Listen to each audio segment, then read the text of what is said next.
Okay, we'll go ahead and get started here. Everybody likes me, it's easy. We'd like to welcome all of you to the 26th annual Shape of Wooddale Town Meeting. I am Jack Mensching from Itasca Bank and Trust Company, and I will act as the moderator of this forum. We'd like to give a big thanks to Wooddale School District for letting us utilize this beautiful facility. It works perfectly for us. Our format tonight will be we'll have the panelists talk for approximately 5 minutes to tell you about their organization's recent accomplishments and their future plans. After everyone has had an opportunity to speak, we'll entertain questions from you. In order to speed up the question and answer period, we ask that you write out your questions and turn them into the people that will be around to collect them throughout the program. They'll come down the aisles, just hold them up, pass them towards the aisle, and we'll get them from you. Oh, that's right. I will then read the questions and direct them to the proper parties. If time will permit, we will try to answer all questions. I will try to group some of the questions. If we get some on the same topic, I'll try to group them just to try to speed things along a little bit. And as a way to try to improve communication within the village, we are asking, if you want, you can put your name and address on your card. And so if there's additional follow-up needed, somebody will get in touch with you from the proper taxing body up here. We're not going to read your name here, so don't worry about that. And if you want to put it on, fine. And if you don't, that's fine also. But just a better way to try to enhance communication. One thing that we ask is that the questions be non-political and not personal in nature. This is an informational forum to help educate all of us. Unfortunately, we cannot allow people to speak from the audience because others cannot hear, and the television camera will not be able to pick up the sound. After the program, there'll be cookies and coffee for everyone outside, where all the nice posters and all that are, and you can use that time to talk further with your elected officials.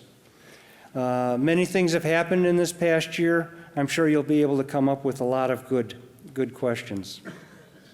Our speakers tonight are going to be Joe Petrella, Board President, Wooddale School District Number 7, Dorothea Lange, Board President, Wooddale Park District, Ronald Herf, Board President, Wooddale Fire Protection District, Paul Wiedemann, Board President, Fenton High School District 100, and Christy Norris, Board President, Wooddale Public Library, and Nunzio Police, Mayor for the City of Wooddale. Many of our speakers have brought people from their organizations to handle any questions which may get technical in nature. From time to time, we may use them to help answer some of those questions. When they do answer the questions, we ask that they come to one of these two microphones here so that everyone can hear, and it will get on for the TV cameras as well. We'd like to thank the Daily Herald and the Wooddale Press for getting the information out to you about this meeting through their papers. Our first speaker tonight is Joe Petrella, Board President, Wooddale School District. He's been on the board for 7.5 years, been president for 3.5 years, and lived in town for 17. Joe?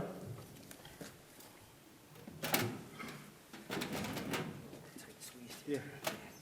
Thank you, Jack.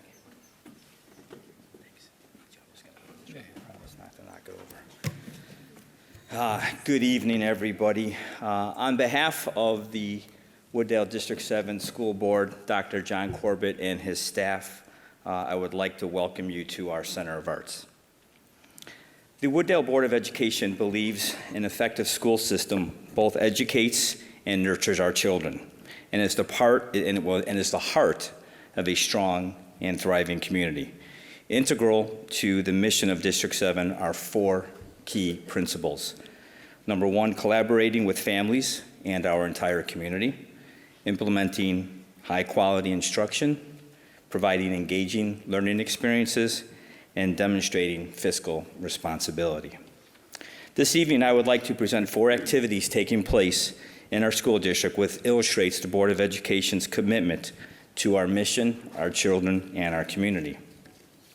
First activity is the Board of Education provides intervention and educational services for our preschool children and their families.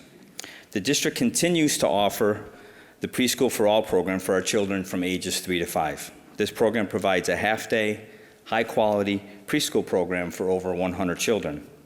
A crucial component of this program is our parent education. Our early childhood teachers offer ongoing opportunities for our parents to learn to help their children acquire the crucial early literacy and social skills to be successful. This program is funded almost exclusively through grant money and comes at virtually no cost to our local taxpayers.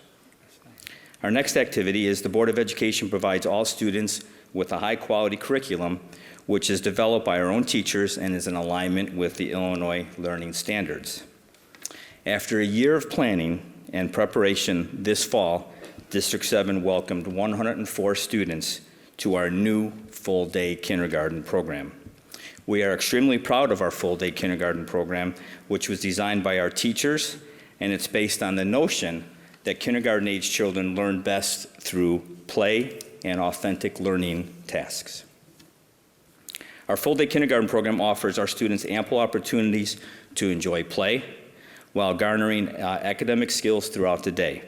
Students are also able to take ideas that they get through play and the learning throughout the day and implement them into larger project bases or interests. We have received a great deal of positive feedback from parents and teachers and are looking forward to evaluating and improving this program in the coming years. We all know that we live in a world that is increasingly globalized and interconnected, and the board realizes the ability to speak another language is not only an asset, but it is also going to be a necessity in the future workplace. This is why District 7 is still initiated a dual language program in 2017. Students enrolled in this optimal program are taught literacy and content in Spanish and English, and the students in our dual language classes will become bilingual, biliterate, and bicultural. District 7 families have demonstrated so much interest in this dual language program that we have been able to maintain these programs in our through our second grade, and beginning next year, we fully intend to move this program up to our third grade class. For the second year in a row, we have a group of 8th graders who completed Algebra 1 at Wooddale Junior High in 7th grade and are currently enrolled in accelerated geometry. This is now being offered throughout the junior high, and upon completion of this course, these students will be awarded high school credit at Fenton, as typically geometry is a class that is taught to them during their sophomore year. Additionally, we are very proud to announce that in October, the Illinois State Board of Education informed us that all of our District 7 schools have been designated as commendable. This is a rating that is based on criteria developed by the State Board. More information regarding this rating is contained on our website.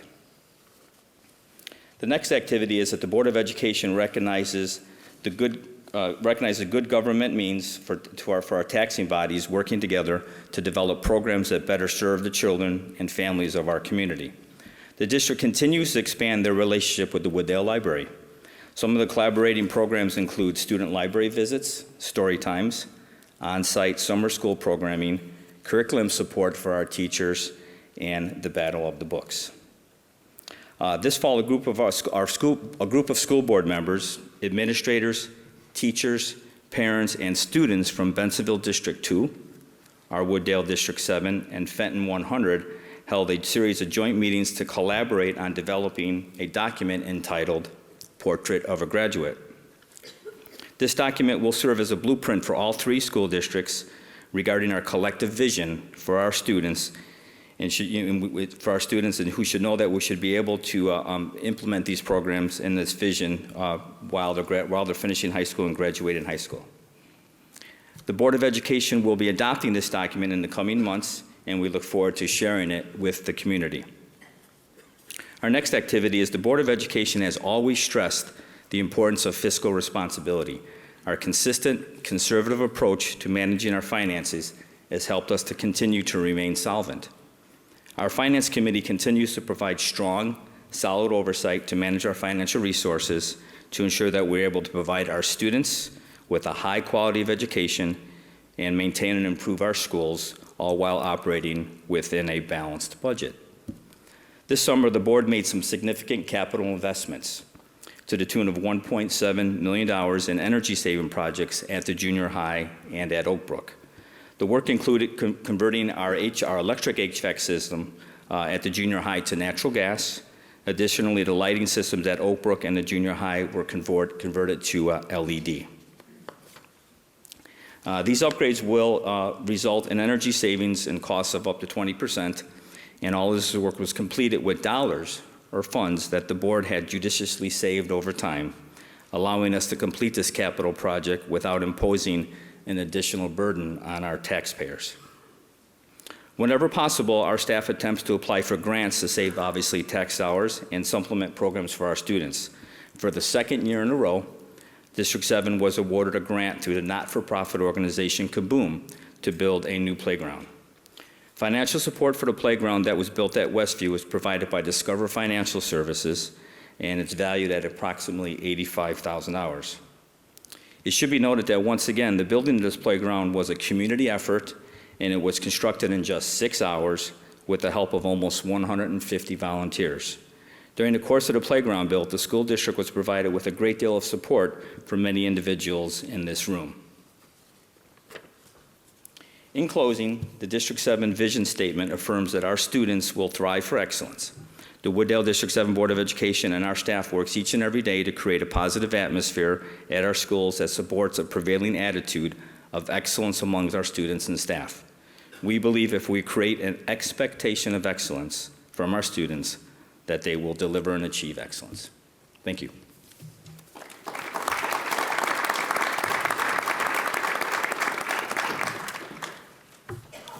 Thank you, Joe. Who'd have thought they almost needed a snow day in October? It's a great start to the weather for the new year. Our next speaker is Dorothea Lange. She is the board president of the Wooddale Park District. Dorothy's been on the board for over 30 years. She's been in president for 12 years and lived in town her entire life. Dorothy?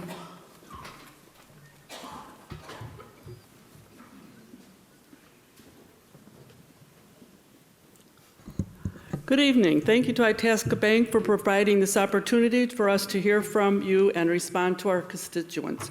Itasca Bank has also been a wonderful supporter of the Park District, which we greatly appreciate. The Wooddale Park District's mission is to serve the community with quality recreation experiences that provide a fun and healthy lifestyle. The staff and board have been working together to accomplish this mission. I'd like to give you a quick update of what's been happening at the Park District. The new building, named the Woodlands at White Oaks Park, located at 111 South Wooddale Road, will officially open on Saturday, November 23rd at 10 a.m. The beautiful 2,500 square foot environmentally efficient building provides additional community space for programs, meetings, family and corporate gatherings, and other rentals. The grand opening celebration will feature self-guided tours, a sampling of programs that will be offered at the facility, a presentation of rental opportunities, refreshments, and fun giveaways. We are very proud of this building, and we hope that all of you can come out and join us for this event, or if not, arrange a tour with one of our staff. The Park District thanks the city for their ongoing support of this and other projects and their financial contribution. The second phase of this project, the redevelopment of White Oaks Park, is slated to undergo construction in the spring. Included in the plan is replacement of the picnic shelter, installation of some court games like bocce ball and bags, enhancements to the nature trail for providing opportunities to experience the wetlands up close through wooden boardwalks, a playground for early childhood-aged children, a Spartan course with man-made exercise stations, as well as the updating of the scout camping area to include a campfire area perfect for use by our local scouts. This phase is partially funded by an open space land acquisition and development state of Illinois grant for just under $400,000, thereby saving our taxpayers' funds. Collaboration is key to the success of any community, and Wooddale is no exception. We were pleased to have a little library at the beach water park this summer, which gave guests of all ages the opportunity to read a book while at the facility. The library also participates in the Park District's annual Touch a Truck event each September and brings the bookmobile to the camp children each summer.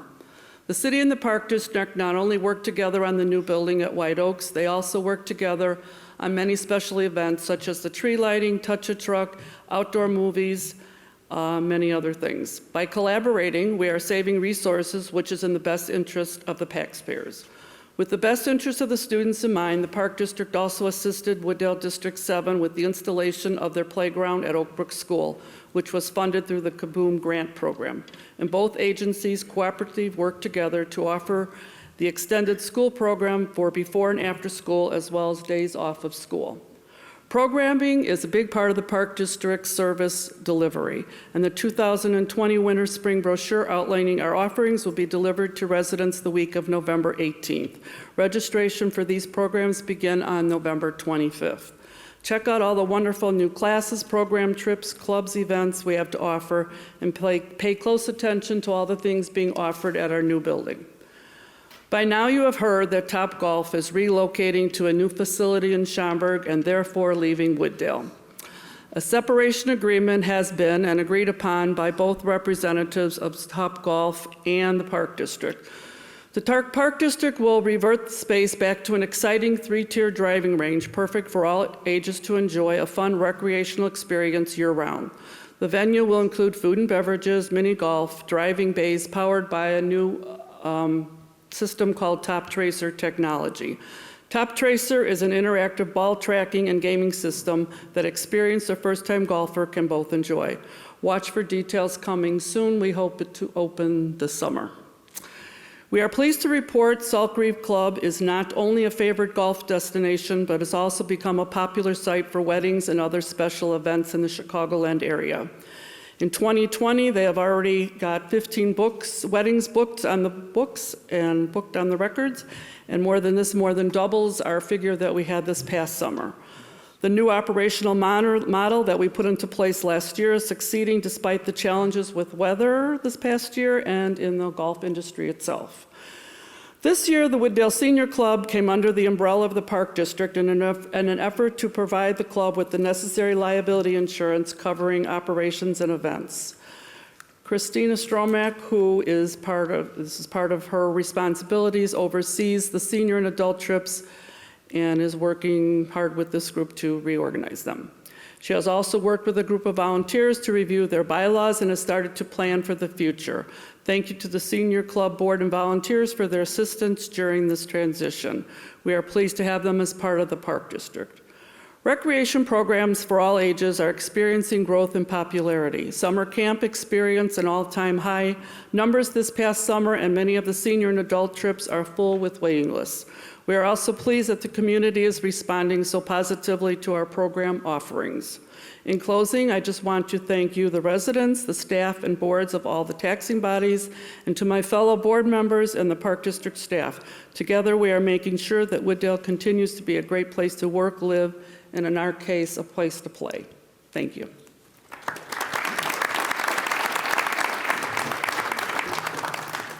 Thank you, Dorothy.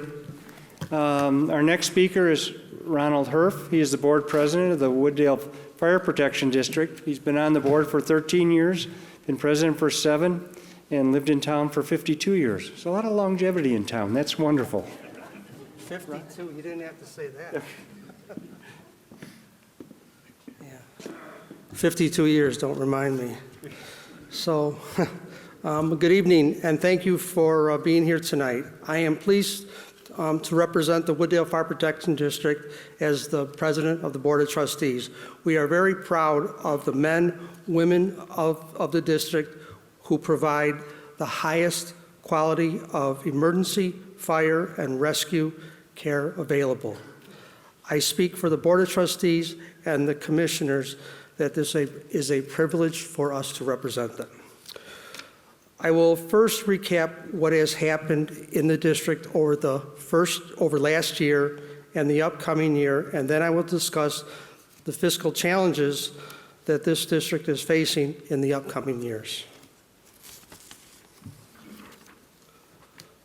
What happened in 2018? We had a total of 2,466 calls, of which 1,015 of them were fire responses, and of those, 37 of them were structure fires of that nature, and then we responded to 1,451 ambulance calls. Our overall call volume has increased by about 9% this past year. It should be noted that the Wooddale Fire Engine 69 is the busiest fire company in the northeast quadrant of DuPage County. During the first 10 months of this year, Engine 69 responded to 1,782 calls for service. This is more than any other fire company or ambulance in Itasca, Addison, Bensonville, or Elmhurst. Guys are pretty busy this year. Our current vehicle fleet is aging with an average being 11.3 years. In addition, we have had to downsize our fleet this past year by retiring our 20-year-old ladder truck. The vehicle had become a maintenance problem over the past several years. At the present time, the district has no intention to replace the ladder truck because a new one costs over $1 million. Besides our other vehicles, the district maintains 2 ambulances so that we always have a backup just in case one is down for mechanical reasons or there's multiple ambulance calls going on at the same time. Our oldest ambulance, which is now 12 years old, has become a maintenance and dependability issue. We have reached this point where the escalating costs of repairing the ambulance combined with the increasing downtime, we have made it necessary to move forward to purchase a new unit.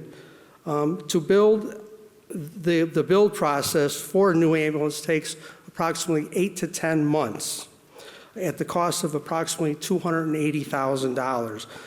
The new ambulance will have the same enhanced capability that our newer frontline ambulance has, which is a significant over the one that we will be retiring. So we're all going to get a brand new ambulance, which is always a good thing.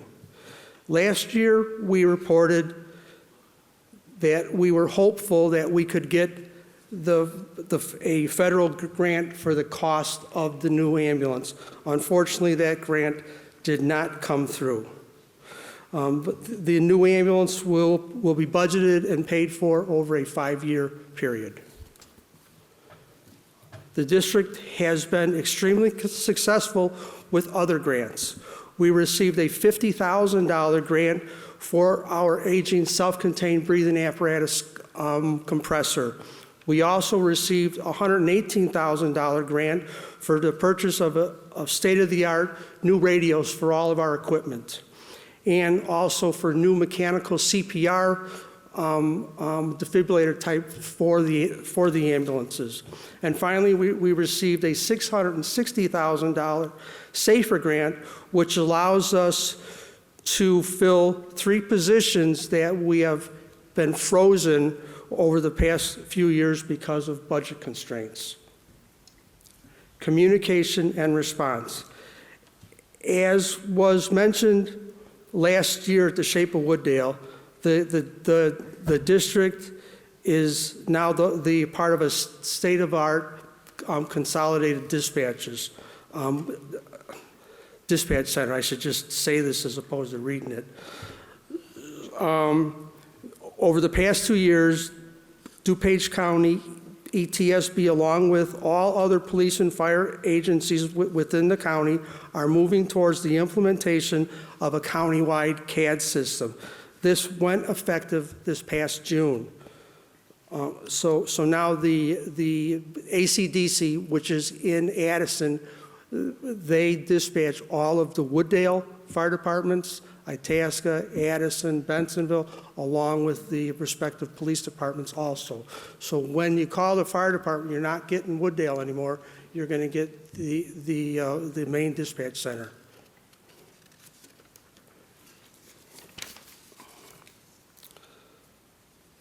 Again, the Wooddale Fire Department was involved in many activities during the year.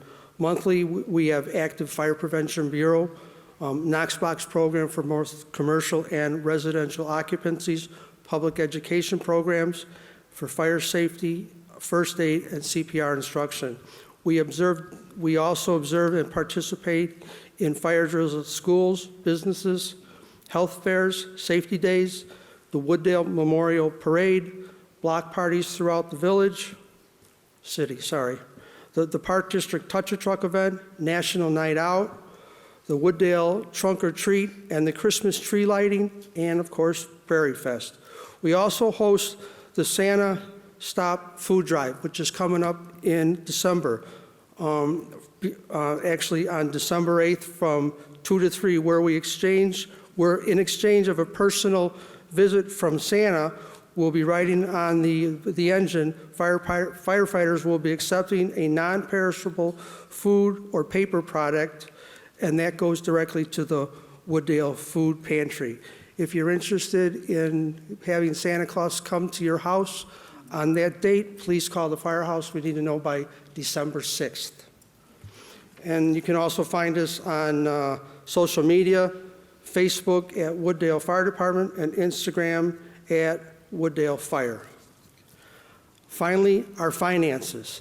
As was mentioned in last year's Shape of Wooddale, because some of the financial facings of the district and the slow growth of the property tax revenues, the district has been forced to use some of its operating revenues to close the budget gap. This current year looks to be no different. As the district lies in DuPage County, we fall under the property tax cap law that limits us to a maximum increase of 5%, or the Consumer Price Index, CPI, whichever is lower.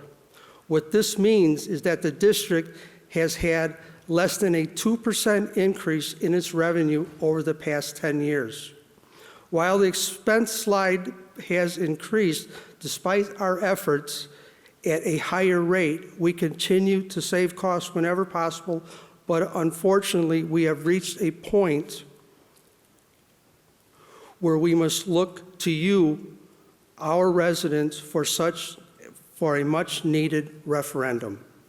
The referendum will appear on the March 2020 ballot.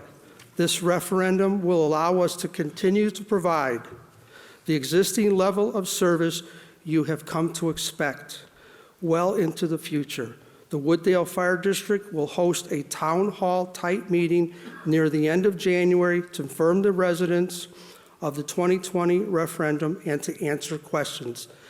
And if you have any questions now, please call the fire district and ask for Chief Jim Burke, and he'll be able to answer all those questions so you don't have to wait until March. I will conclude my remarks tonight by letting you know that the Wooddale Fire Protection District is dedicated to providing the same high level of response and service to you as taxpayers have come to expect.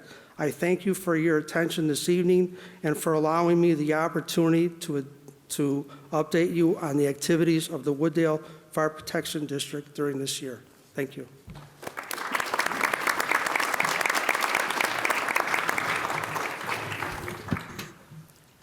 Thank you, Ron. Living in town for 52 years isn't so bad. I was born in 52, so that's worse.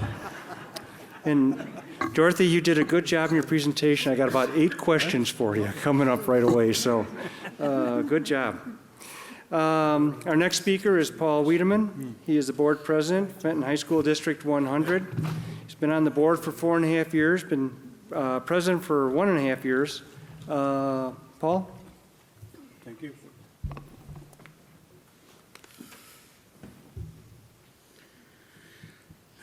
Thank you for the opportunity for me to speak here tonight. My name is Paul Wiedemann. I'm the president of the Board of Education at Fenton Community High School District 100.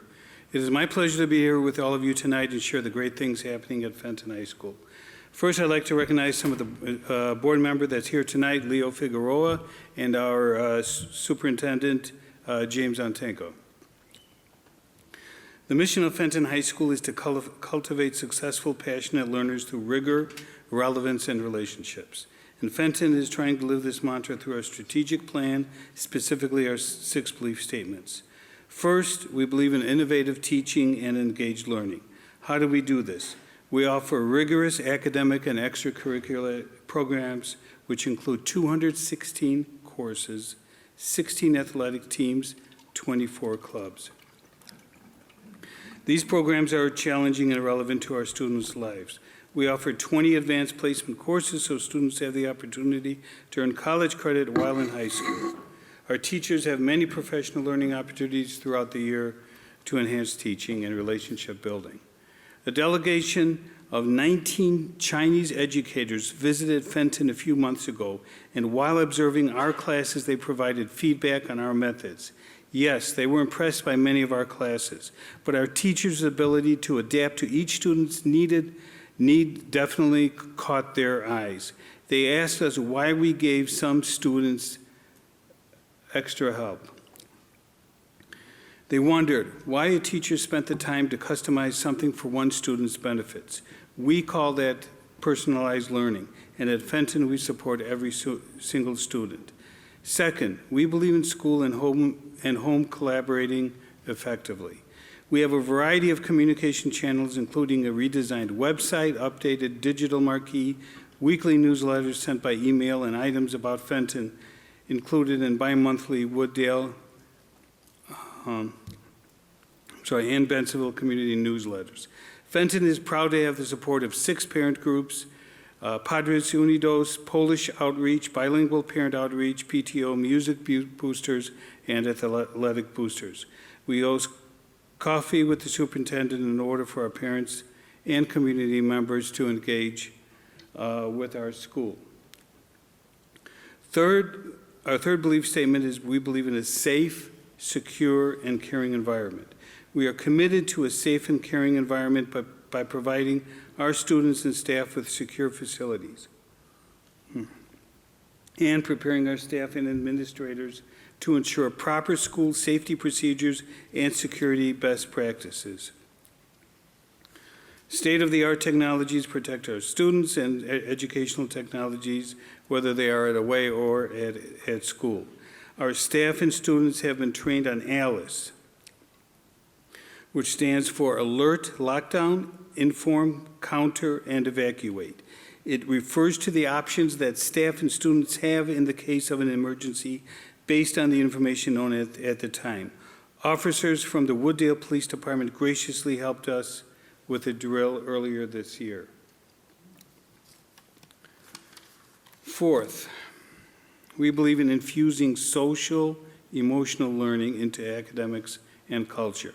At Fenton, we believe that our students' social and emotional health is just as important as their academic success. We infuse SEL into academics to help our students improve social skills with peers and adults to maintain positive and productive relationships. Students with robust emotional intelligence perform better in school and out of school. They are happier and healthier, and they understand their feelings and emotions. Fifth, we believe that diversity empowers our learning community. Fenton has a beautiful blend of racial and ethnic cultures, and Fenton students are striving to achieve the American dream. Our diverse student body believes that if you work hard, you study hard, do your part, and help others around you to do better, then you will succeed. The Wooddale Village mantra is land in Wooddale and really take off. We also want our students to soar and thrive. When students and parents do their part, work hard in and out of school, and if they are rigorously engaged and understand that school is good for me mentality, then students really take off. Diversity makes Fenton strong, grounded, and fun. To better embrace that diversity, Fenton created a district equity leadership team to undergo an equity audit. We requested from the DuPage County Regional Office of Education. We've already had significant success independently. Many of you have seen the AP District of the Year banners and logos. Advanced Placement is a series of classes that are taught at college level and allow for students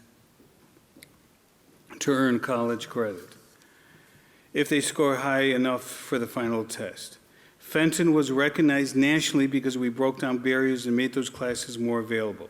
More students and diverse backgrounds became enrolled in recent years, and our average test scores improved at the same time.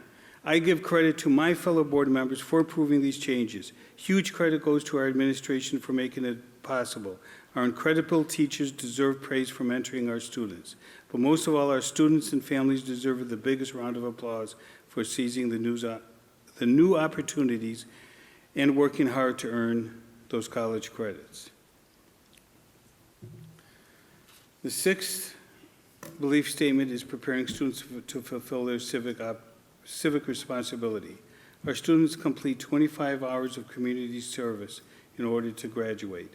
What that means is that our students give back to our community by participating in community service like cleaning the parks, assisting with food for families, and volunteering. One example is Fenton senior Victor Arista Kessian. Our Bensonville leaders gave Victor a prestigious Volunteer of the Year award for his 265 hours of community service, which is well above our 25-hour requirement. Much of his work was at the Wooddale Bensonville Food Pantry. To this day, after weeks of praise and banquet in his honor, Victor still doesn't think he did anything exemplary. Simply put, he said it's the right thing to do. In total, Fenton students volunteered 22,412 hours of community service. In summary, Fenton is thriving. Our students are succeeding in and outside of the classroom. The graduation rate increased from 93% to 94% this year. More than 102 of our students last year received scholarships from colleges and university, public-private institutions. 103 students competed at state competition. 31 students were Illinois State Scholars. 52 students earned the Seal of Biliteracy, which is the attainment of proficiency in 2 or more languages. 196 students are currently members of the National Honor Society or pending nominees. Financially, Fenton has a balanced budget. Fenton has robust relationships with School District 2 and 7. Together, the 3 districts built a joint portrait of a graduate project and share a vision for what students should possess after 12 years of schooling. Fenton has strong ties with the taxing bodies of Wooddale and Bentonville. Our school is safe. Our staff is caring. The amazing things happening at Fenton are not possible without strong parental and community support. Thank you, students, parents, staff, and thank you, Wooddale community, for your support of our students and the opportunity to share with you all of the wonderful things going on at Fenton High School. Fenton is a thriving, growing, improving high school. We should all be proud of our students there and for everything that's going on there. Thank you very much.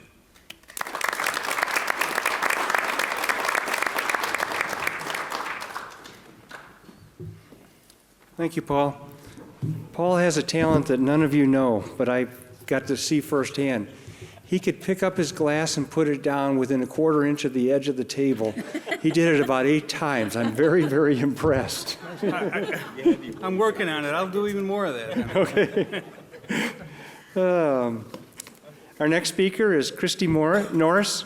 She is the board president at Wooddale Public Library. She's been on the board for 9 years, been president for 4 months, and lived in town for 23. Christy?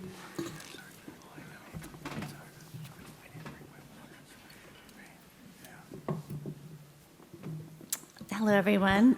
As he said, my name is Christy Norris, and I'm the current board president of the Wooddale Public Library District. I'd like to thank everyone for attending tonight. It's nice to see a bunch of happy faces out there.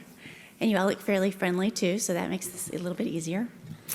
First thing I'd like to talk to you about is the library's plans to provide an improved facility to better meet the needs of our community. I am very pleased to announce that we're making great strides on our building renovation and expansion plan. It has been a long time in the making, and we are very excited. Thank you for all of those who gave us input that we received through the community, patrons, partners, agencies, and the board and staff to develop the library community plan. We are happy that the plan brings needed updates for the services and physical building facility systems, yet still maintains our cozy library lodge feel. We are so dedicated to maintaining that feel that the color we've chosen is called pasture. So picture, if you will, green meadow, pasture, very, very lodge feeling. The current youth service area will expand by 60%, creating a multi-purpose and flexible space to meet the various needs of the community. We will now be able to offer early education programming, events for tweens and teens, as well as large-scale programming for adults in this expanded area. This will also include an enhanced audiovisual experience. Movable partitions will allow the room to expand when needed for large programs or to hold two separate programs at the same time. When programs are not in session, this will allow for the extension of the library floor and with the ability to provide activity stations for parent-led learning opportunities with children, space for students to study or interact in groups, or a place for adults to connect or just sit comfortably and read while enjoying the serene green space at the back of the library.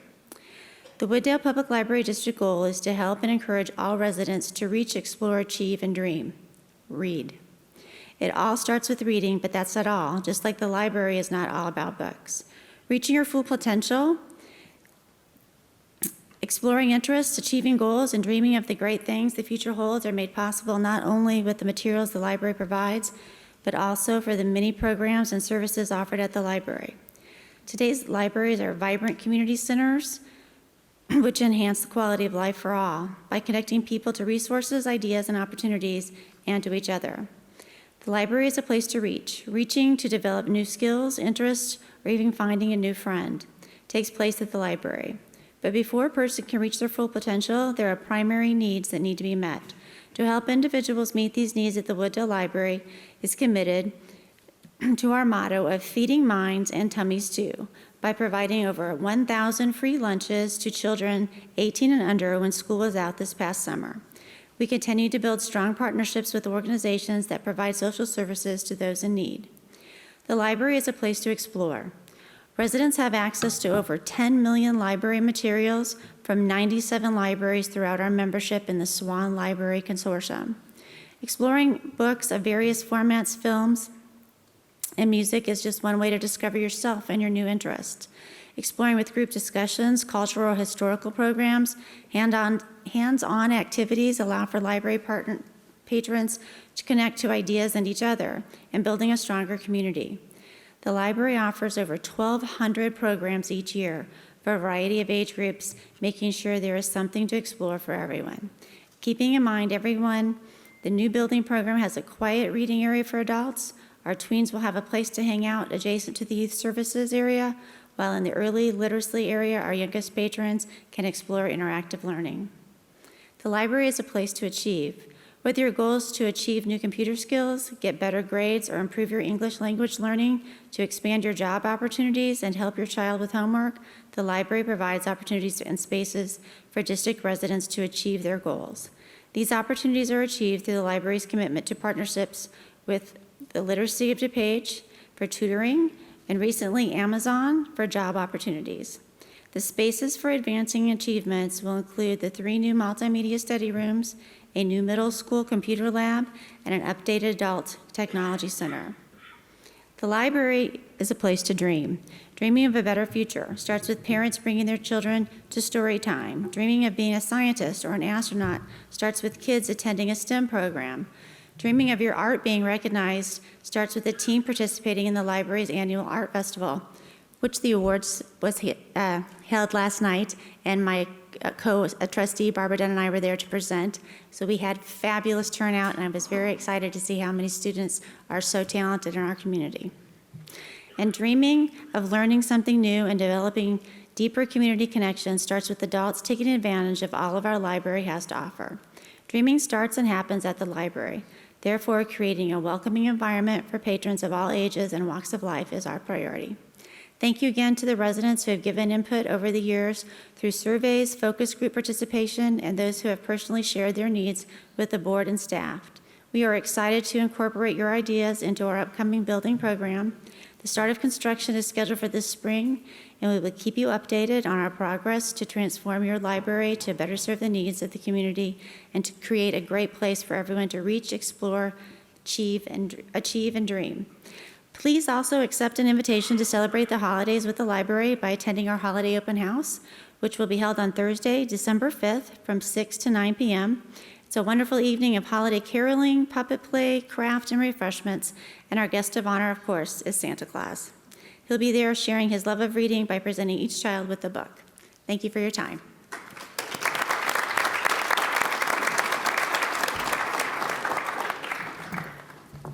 Thank you, Christy.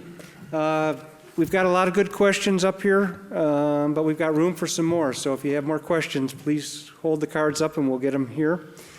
Our last speaker, before we get to the questions, we've got a question down here, is Nunzio Police. He's the mayor, City of Wooddale. Been on the board for 12 and a half years, been mayor for 8 and a half, and lived in town for 30 and a half years. And I think he has the honor of getting to do the next 3 years' town meetings also. Mayor? Good evening, everyone, and thank you for coming out this evening on this cold night. I'd also like to thank Itasca Bank and their entire staff for hosting and helping out. And of course, let's not forget our moderator, Jack Menching. And before I recognize our council members that are here this evening, some of you may know we lost our clerk. She was the clerk for over 20 years, Shirley Siebert. Just a brief moment of silence.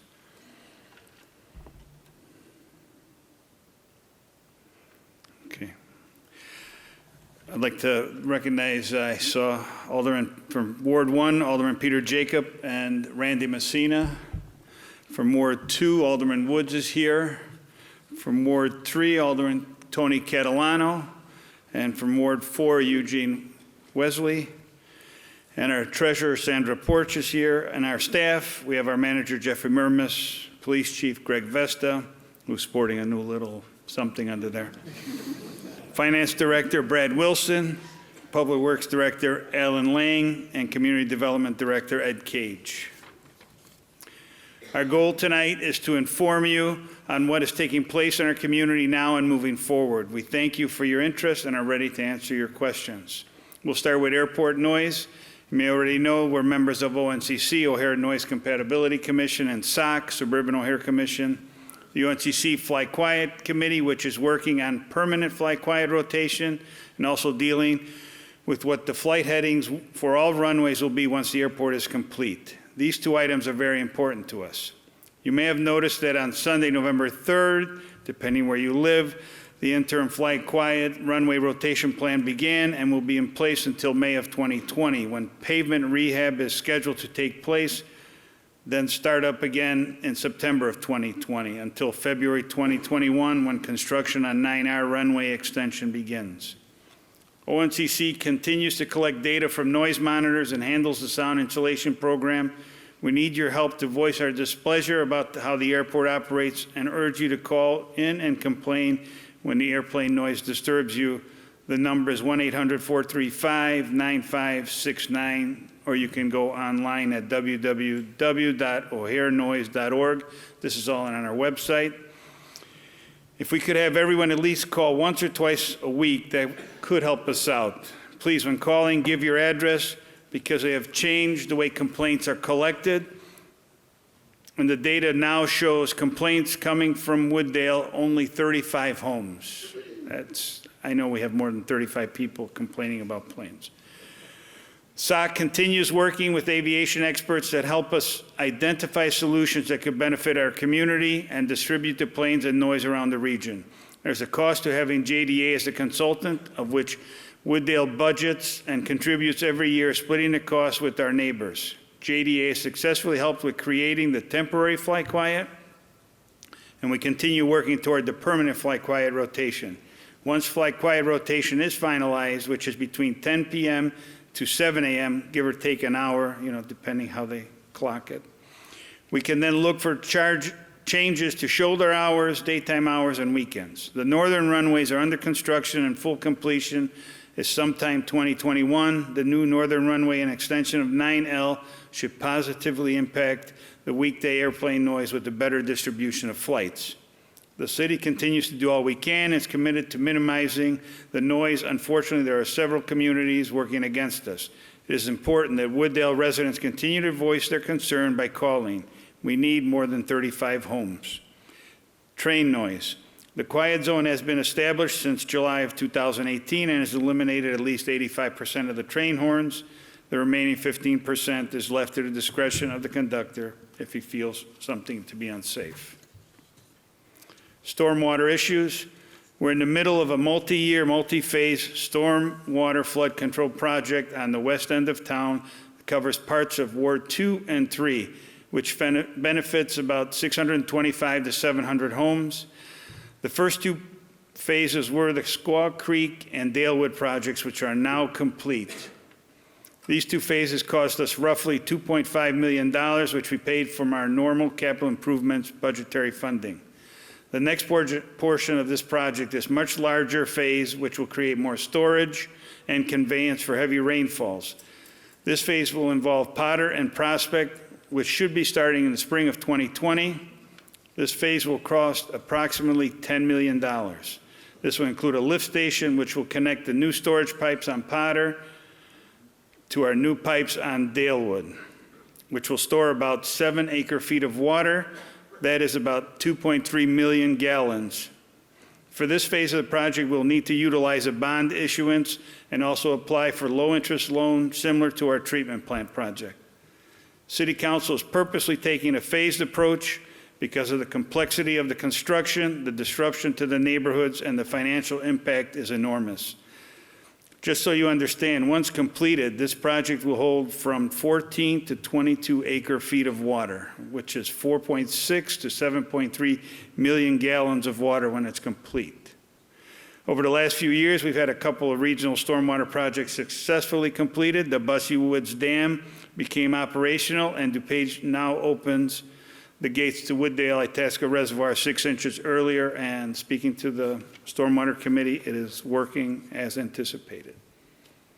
Our goal is to reduce flooding and to protect our homes. Unfortunately, when 2 to 3 inches of water fall in an hour, no stormwater project will eliminate all flooding. It becomes difficult for any system to handle that amount. Some may say, if we can't eliminate all flooding, then why spend the money? Doing nothing to correct issues would just be repeating the sins of the past councils, and this is unacceptable, and improving quality of life is important.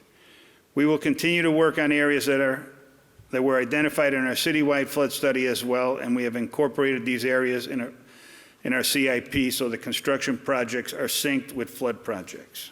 This strategy minimizes our expense.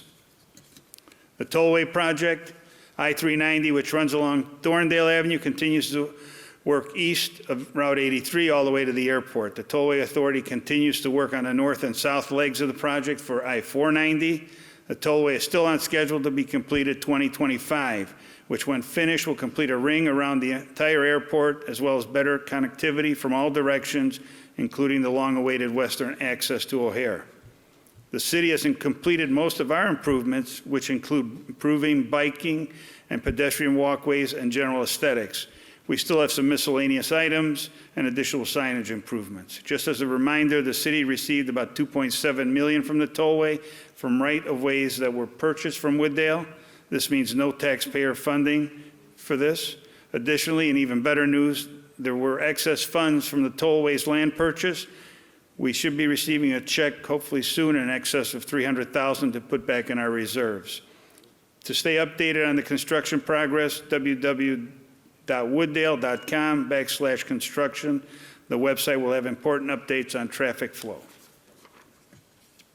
Computer software and website. Our new website went live on October 21st, making it easier for all to navigate. Please check it out. We are still in the process of installing a new software system throughout the city. Currently, the finance department has started some functions on the new system while the other departments are still on the old system. The new system will allow for departments to communicate together, which will provide better service to the residents and businesses. Technology is always changing, and our goal is to improve our software and website so we can better serve you as well as being more transparent. The city does have a mobile app, which is downloadable on smartphones and tablets. By using the app, you have the ability to submit service requests to the city, which you can track. The city continues to grow its public outreach efforts through a variety of social media channels such as Facebook and Twitter, and has recently added a presence on both Nextdoor and Instagram to reach as many members of the Wooddale community as possible. Each week, the city posts photos, news items, important updates, events, and more. Be sure to follow us for your favorite social media platform. The police is using technology with the new surveillance program by having people with outside cameras or Ring doorbells and having residents sign up with the department. The chief is here tonight if you wanted a better explanation. Quick note, Wooddale was voted one of the safest cities in Illinois. We were tied for third. Thank you to the staff and police department. Good job. We continue with our neighborhood improvements mailer when projects are happening in your area, whether it be simple sidewalk replacement or more complicated street project. Residents now get an informative piece with the ability to follow project status online. Please let us know if you have an idea that will help improve this. As far as aesthetics improvements, we continue to improve and revitalize our city by working on landscaping, signage, working with owners that buildings that are in need of a facelift. As you know, we are still partnering with businesses on a facade program. As I mentioned before, we had 4 businesses along Irving Park so far take advantage of the program. Right now, we have 1 new business coming through the process that should hopefully be starting in the spring. A couple others have inquired about the program, improving the overall aesthetics in Wooddale. This money comes out of our CIP and is important as we form good partnerships with our local businesses and allows the city to reinvest in the community together with them. This attracts more people to Wooddale, making it a win for everyone involved. Total improvements thus far between businesses and the city is approximately $880,000, $330,000 by the city, $550,000 by the businesses. We continue our rebranding to our city signage. We continue to install our entryway and wayfinding signs. We have added new landscaping at the train station lot and partnered with the Area Homeowners Association for beautification with a new decorative fence along that lot. Utility and water rates. Water and sewer rates are always a concern as this fund pays for the loan on the treatment plant, which is $1.9 million per year. Additionally, as I mentioned earlier, we will need to pay for the loan on the stormwater project as we strive to continue infrastructure improvements throughout the city. 8 years ago, we eliminated automatic water rate increases. We actually have a conversation each year on how to best control rates. This year in 2019, we had no increase because we were waiting to see how the uptick of new construction, you might have noticed, in town coming online would affect the fund. Unfortunately, some of those buildings still not done. Remember that this is not a revenue generator for the city. It pays for the maintenance and operation of the city itself in what is called an enterprise fund. We actually will discuss water rates this Thursday. That should be an exciting meeting. And how to proceed. One of the continuing challenges we face is the decrease in volume of water used. The last 5 years' consumption, believe this or not, has gone down approximately 31,194,000 gallons per year, which means a decrease in revenue in the amount of $575,000 per year. This is a very significant decrease to our fund. Also, when the City of Chicago or DuPage Water Commission gives us an increase, those are passed on to you, as was the case several years ago. I know they're in the middle of negotiating a new contract over the next 3 to 4 years, so we'll stay tuned for that one. The City Council is committed to controlling costs, but keep in mind we have the loan on the treatment plant and soon the loan on the flood control project. We're in the 3rd year of our existing garbage contract, which we were actually able to reduce your bill by $2 per month for each household. We have about 2.5 years left on this contract, and even in the last year of this contract, we are still paying lower than the old contract. Capital improvements. Each year we review and update our 5-year capital improvement plan. The CIP is our guide to prioritizing projects in all areas such as our roads, sewer, and water lines, stormwater issues, major maintenance of all city buildings and vehicles, aesthetic enhancements throughout the city. This January, we'll be working on a new CIP, but for the current CIP, we have approximately $7 million worth of work addressed in it for this fiscal year, and next fiscal year should be approximately $15 million, and a total of $40 million for the next 5 years. The council strives to pay for CIP projects without accumulating debt. City's goal is to keep expenses in check, but on occasion, projects like this large flood control project, we needed to take out a loan to phase this properly. As you know, the city did borrow money for the wastewater treatment plant, approximately $32 million for that project, and right now we still owe approximately $26.5 million. TIF districts. What is a tax increment finance district? The increases in real estate taxes within the TIF area is what funds the improvements within the actual area itself. All increases outside the TIF area continues to go to all the taxing bodies as usual. Even the city's portion of the TIF increase goes to the fund, so all taxing bodies up here tonight are collaborating to help improve the future of our city. The city has 2 districts. I'll start with the one located at Wooddale and Irving Park, where the city actually owns just over 60% of the land in this district, which means those properties pay 0 in real estate taxes at this time. We are selling only the bank property to the developer for $1 million, and they will be constructing an apartment complex worth about $25 million. Yes, the developer will receive some TIF incentives worth $2.87 million over the course of the project. Once the sale is complete and we receive the $1 million for the property, the city will use the money to pay back our line of credit. So to clarify, the developer is paid incentives through the taxes of the property he is constructing on. There are no new taxes to the residents. We are essentially incentivizing the developer with his own money, which is the easiest way to look at it. The second TIF area, as you know, is in the industrial park just north of here, along I-390. This project is about 600 acres. The original assessed value of those 600 acres was approximately $94 million, with the potential of reaching anywhere between 200 and 500 million. Right now, the assessed value is approximately 119 million, which is in 4.5 years is a $25 million increase. If you haven't heard or seen, there are 2 new large buildings right across the street going up in this TIF district. This project is approximately $50 million, plus other buildings are being renovated. One of the new building owners is receiving some sales tax incentive for consolidating and moving their business to Wooddale. New businesses are moving from other communities to Wooddale, and older buildings are being replaced with state-of-the-art facilities. Again, to stress, we have seen a major influx of developers prioritizing moving their businesses to Wooddale from all over. Our vacancy rate is the lowest around, and the values are increasing exponentially. In some recent cases, we have had developers looking at Itasca, Bensonville, and Elk Grove, and each instance chose Wooddale as a clear and obvious choice. Right now, the city has accumulated in the TIF Fund approximately $4.1 million, of which we have spent approximately $637,000. This comes out of TIF Fund, not the residents' pockets.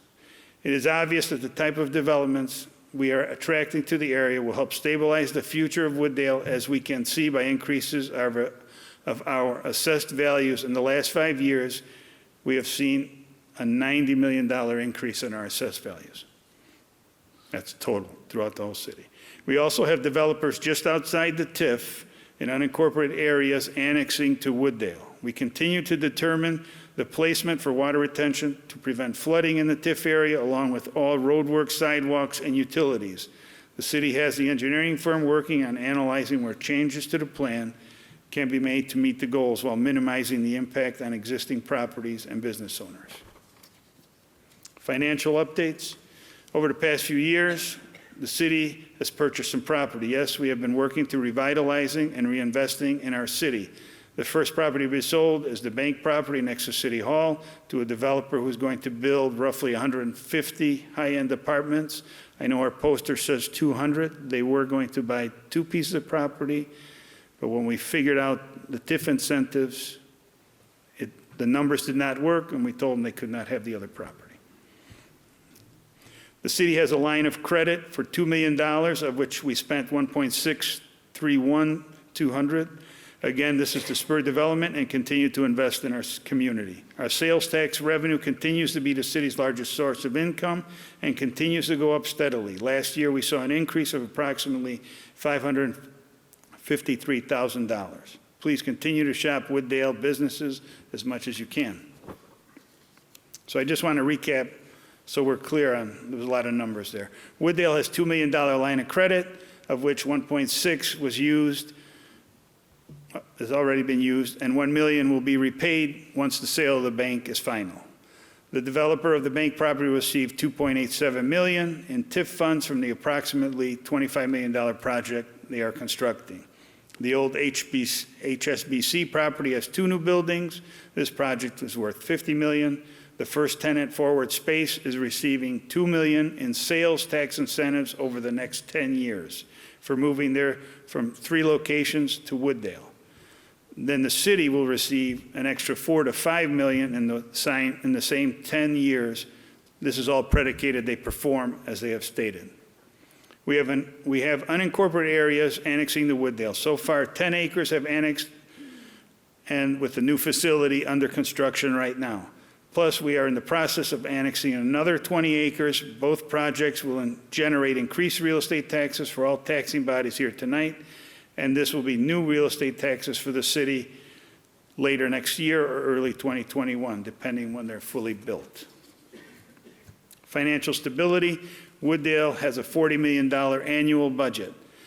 We still have approximately 8 months in cash reserves, which is about 8 months of operating cash. So we can understand if we did nothing but handle services, we could operate for 8 months. In fact, we continue to exceed our fund balance thresholds of 6 months per our financial policy and continually receive an annual budgeting award for being fiscally organized and responsible.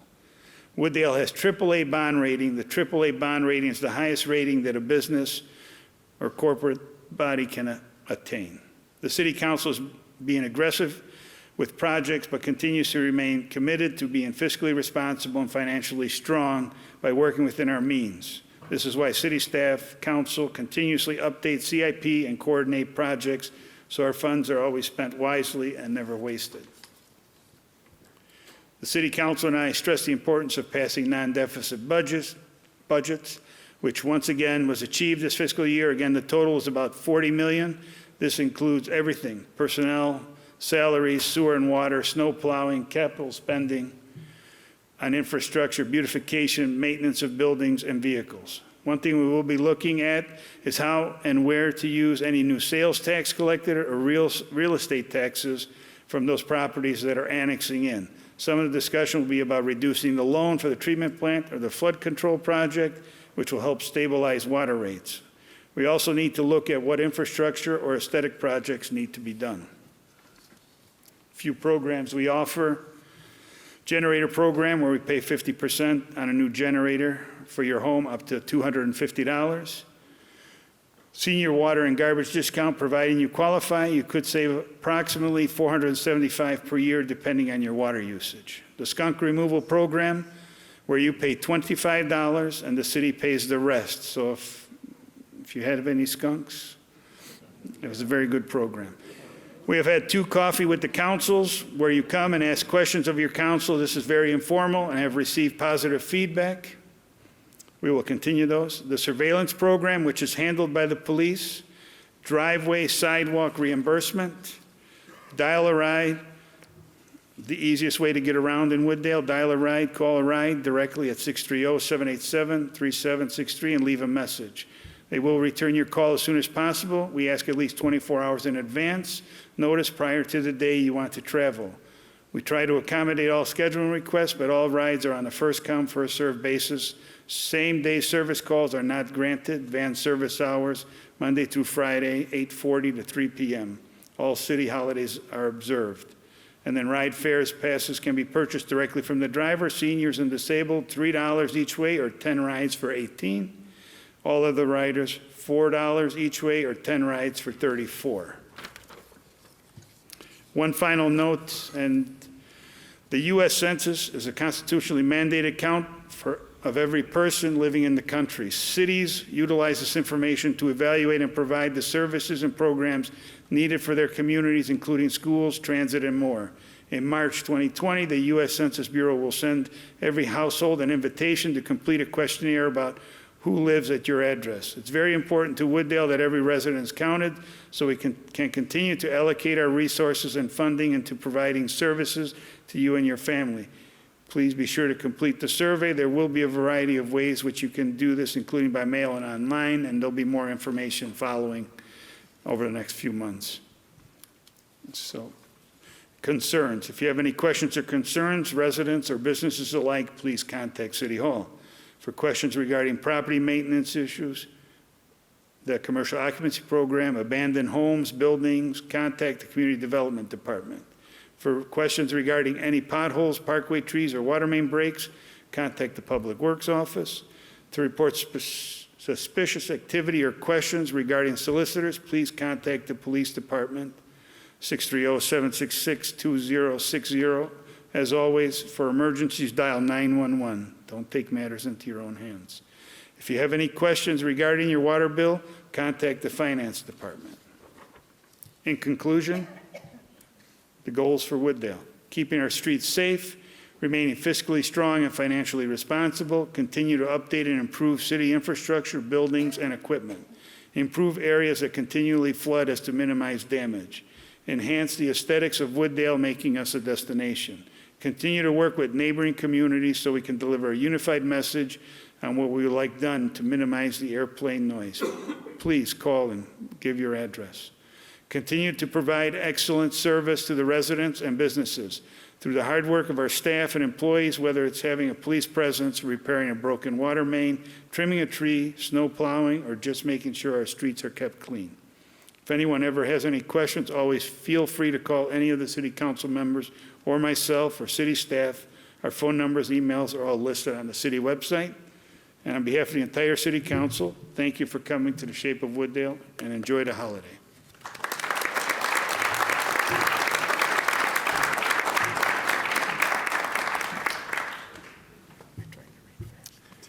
Thank you, Mayor.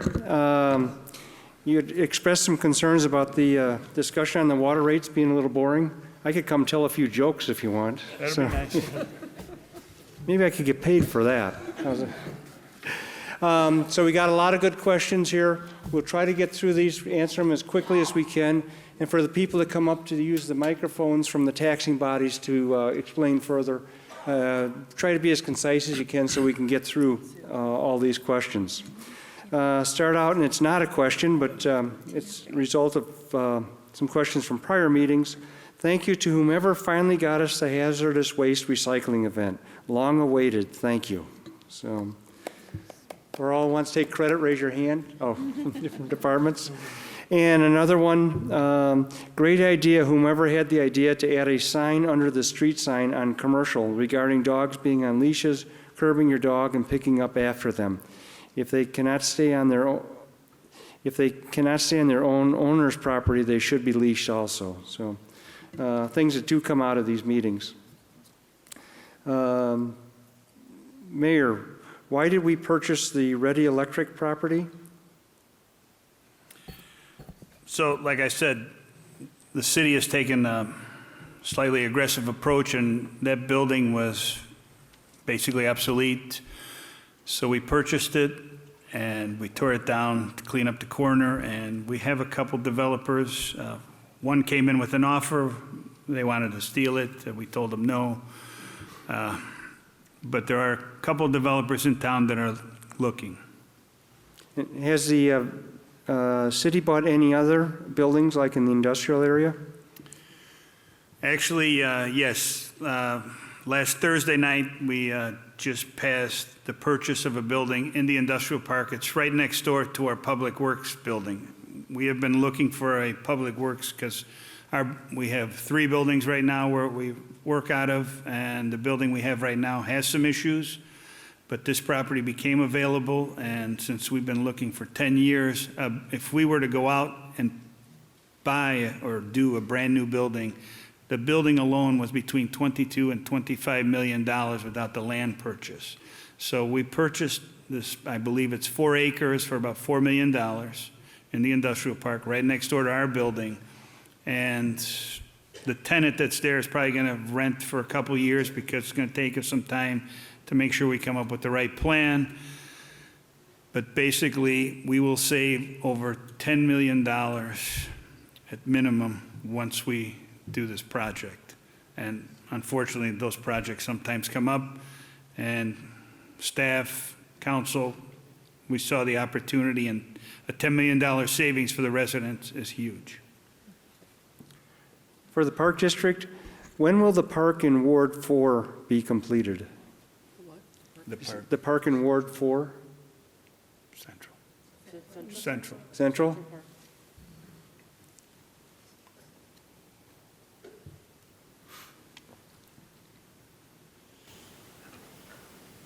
Good evening, everybody.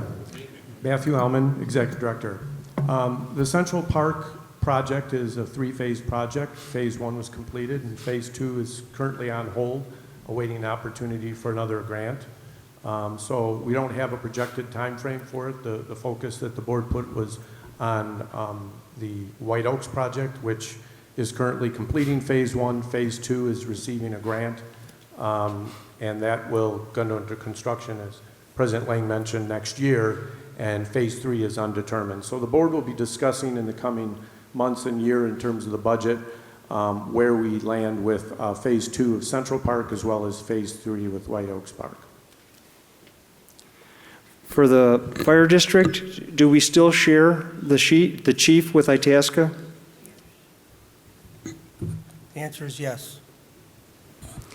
For Fenton, does Fenton still have shop classes? Fenton has a high volunteer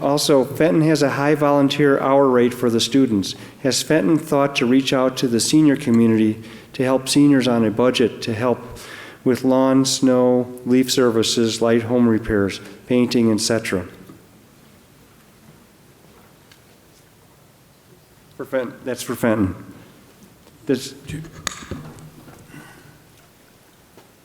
We are open to, this is James Ontanko, Superintendent. We're open to any senior assistance. If you are, or whoever wrote that question would like to talk to me, and if you need assistance in regards to that, please let me know. We have a strong community service program, as you heard earlier on with President Wiedemann presenting that. In regards to shop classes, the answer is yes, we do have shop classes. For the city, will you ever be able to get through on Thorndale to Arlington Heights Road? That's where I think Thorndale to Arlington Heights where it Road? gets blocked off right at Salt Creek. Oh, no, that's the frontage road you're talking about. No, that's not going to happen.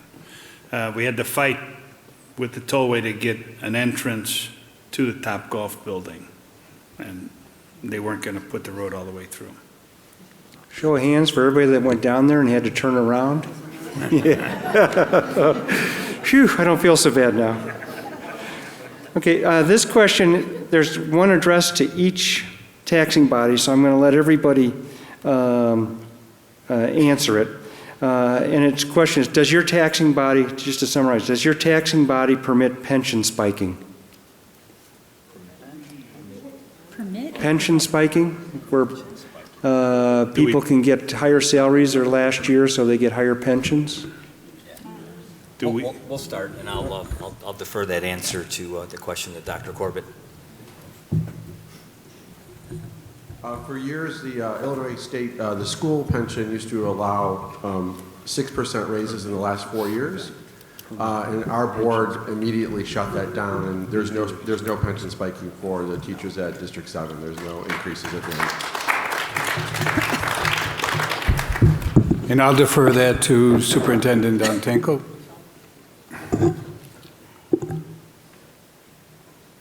I wish we had the same situation with District 7. We negotiated with our contract before that law changed. The law changed back to 6%. I believe this summer there was an opportunity for the pension, the rate in regards to retirement raises, but our negotiations took place before that law changed.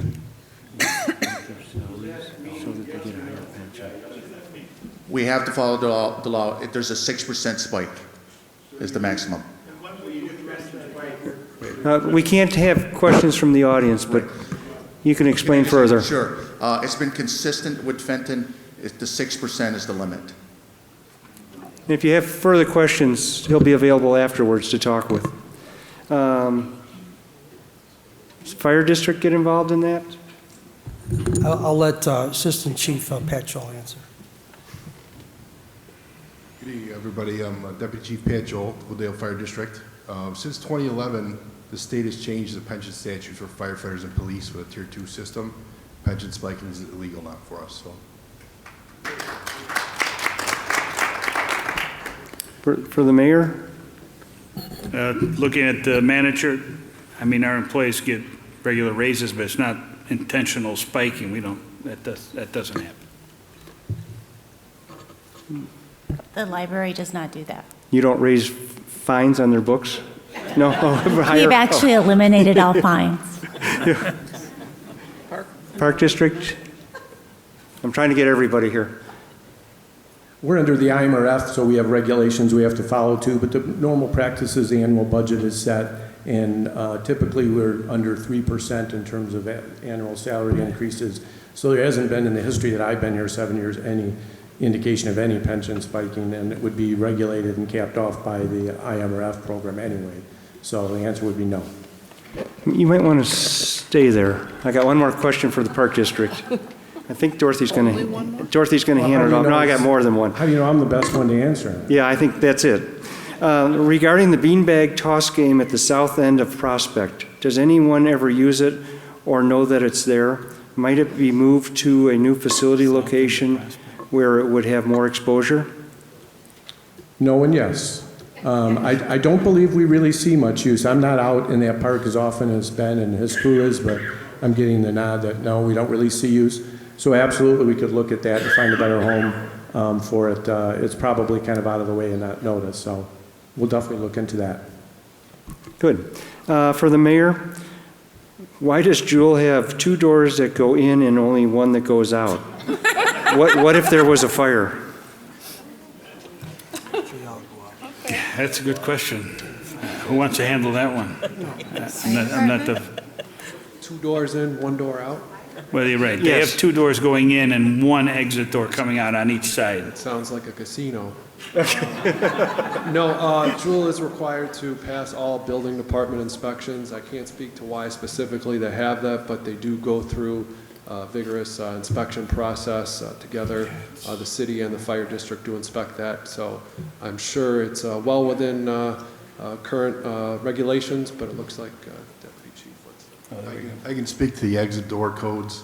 All those doors can be turned to go out in the case of an emergency. Even though they say do not enter or do not exit, they all open out when we need to open them out. Thank you. Whoever wrote that question, I've wondered the same thing when I go into Jewel, so good thinking. For the fire district, does the fire district provide CPR certification classes for residents or teenagers for babysitting, including babysitting safety courses? I'm not sure about the babysitting safety courses, but absolutely we do offer CPR classes to just about everybody. Pat, can you, any? We can offer, we offer regular CPR classes for anyone, and we offer special classes if you have a group. All you need to do is call the fire district, and we can set up a class for you. How about babysitting classes? We don't do babysitting safety. There's no certification that, that we're trained in to give. So all we do is CPR. This is just addressed to the school, so I will address it to Fenton and to District 7. In regards to staff members, teachers, aides, etc., what is the procedure that we do when one is terminated for improper handling or mishandling of young students? Is it made known to future schools, towns, etc. about this, or are they able to just move on and carry on as usual? If a teacher, staff members, or even administrators are terminated due to inappropriate action with a student, usually what we do at Fenton is we call the Illinois School Board of Education and report their certification number and encouraging them to pull their certification away from them, so they will not be hired in other school districts. Yeah, go ahead, Dr. Corbett. We're provided a list, too, of these people, and of course, we report it to the state's attorney. It depends on exactly what the situation was, but it's reported to the authorities, and it's also reported to the State Board of Education. So these people, it's virtually impossible for them to get a job elsewhere. For the Park District, what experience does the board have in running a golf facility like Topgolf? Are you starting to look for someone to manage the facility? Sounds like somebody wants a Good job. Excellent question. We have been actually in conversation with Topgolf for a number of years, so we anticipated this day coming and have worked towards, obviously, a beneficial arrangement for the community and for the taxpayers. When we did hire our last director of golf operations, who's here, Mike Huber, one of the conditions and one of the things that we were looking for is somebody with the experience level, should we acquire Topgolf, that knew the food and beverage business, knew driving range business, knew golf, knew technology, and had the ability to help us navigate into the future should this arrangement happen. So we are very well staffed and prepared for it. I've been in the business, and my staff and leadership team has been in the business for decades of running recreational facilities. There's a lot of the same components that go into it. We have to know how to lead people. We have to know how the business acumen. We have to understand service and service models, risk management, service delivery. So all those things combined, I think we're fully prepared. There's a lot of heavy lifting to do to get prepared for a reopening, but we're fully staffed for that to happen. I know there's another question coming. Does Salt Creek make a profit, or what profit does Salt Creek make, the golf course? Salt Creek is an enterprise fund, so it is not to be supported through tax dollars. During the early years of operation until about 2008, it was doing very well. In fact, it was contributing to other funds. When the golf industry kind of took a downturn, it started to have to borrow from other funds, so actually at this point it owes a little bit money back to the other funds. But based on our current model and current operational performance over the last 2 years, we're starting to pay that back and starting to turn into a profitable venture as well. The Topgolf component obviously has helped us in that regard significantly. So with Topgolf combined, it does turn a profit. Now that we're going to take over the operation, we're going to have to change our model slightly, but we expect to continue in that vein based on the models that we've put together. Thank you. I'll get shot when I get home. For the fire department and the mayor, what does Wooddale think of Haymarket coming to Itasca? It's very needed. Can we help out? I'll start. So, basically, I understand there's a need for this type of facility, but honestly, I'm not well versed in the subject to even answer professionally on. So as far as us, our actual fire chief right now is in Itasca attending the Haymarket board meeting. So Chief Burke would actually be the best person to ask, so I have no further comment. For the fire department, RE, the hook and ladder truck, do neighboring towns have hook and ladders that would be an assist if needed? Yes, I'll let Pat talk about that. Short answer is yes. Every town that touches us has a ladder truck that comes to us if we need it. Fire departments are very good about helping and sharing, I know. For the mayor, who is running the cameras during meetings? They do not follow the action too many times. People are talking off camera and we cannot see who is talking or what they are talking about. Why are aldermen allowed to turn off their mics during a meeting when clearly they cannot remember to turn them back on and we cannot hear clearly what they are saying? And we'll work on the video. Manager's taking notes. Did you want to respond? Go ahead. We always strive to get the next Steven Spielberg. It doesn't quite work out that way as much as we'd like. We do have a team of individuals that tape the meetings. It's not very high-tech in there. The main goal is to get you the audio content, not necessarily the close-up headshot. But we will certainly try to get some better angles. But again, the content is what is important. And we always do try to remind the council members when they turn off those microphones to turn them back on, as that's the most important component of the meeting. This is for the mayor also. How often are the inside of drains cleared of leaves and debris? Right now, they can't because the gutters are full of ice and frozen leaves, but when it thaws, this will cause a problem with flooding and inability of some pumps to pump out water. Along with that, what are the ordinances on blowing leaves and grass into the gutter and dumping your bags of yard waste in the gutters? Jeff, are you going to handle it? Yeah, You're going to I'll let start Alan with slide? the last part. You definitely don't want to dump your leaves into the street.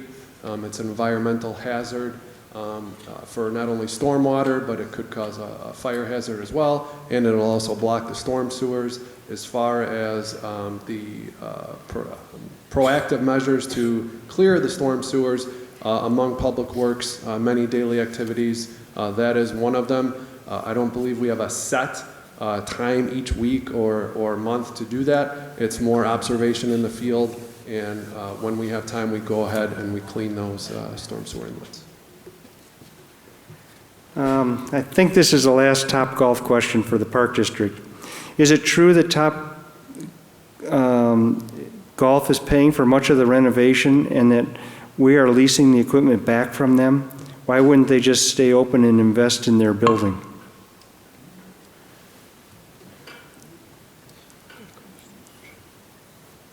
Another good question. I'm going to answer the second part first. Topgolf did evaluate the possibility of staying and renovating their building. They've changed their operation model since they came into America a number of years ago. We were the first built facility in the United States. And at that time, they were obviously learning about how they were going to operate. Now they're on like version, XL, 10, and comparing it to like an Apple phone. Our footprint that they lease from is too small for their current model. And when they looked at the numbers, they saw it was cheaper to build new than to retrofit and work with the limitations. And they also wanted to, they've rebranded themselves. So that would be why they chose to not retrofit and remodel. What was the first question? Is the Park District leasing back from them? The arrangement we made with them has a number of components. It has a termination fee that they have to pay us, a continued lease that they have to pay us for another 3 years in addition to finishing out this lease through June of next year. They're going to retrofit and replace the entire infield, and they're going to give us their new technology free of charge with a maintenance agreement for the first 2 years, and then the maintenance agreement will go for the full length of the 10. That gives us an opportunity to build our operational model, get everything in place, and then obviously see those profits help pay for the lease from year 3 through 10 if we choose. We can terminate that lease at any time. Technology could be advanced and changed, and we may decide we want to go to a different technology. So we would have that opportunity. Thank you. This again is addressed to the schools, so for both District 7 and Fenton. How good of a background check do our school districts do on hiring any employees? Do they do the background checks right? So many bad things seem to be happening in schools these days.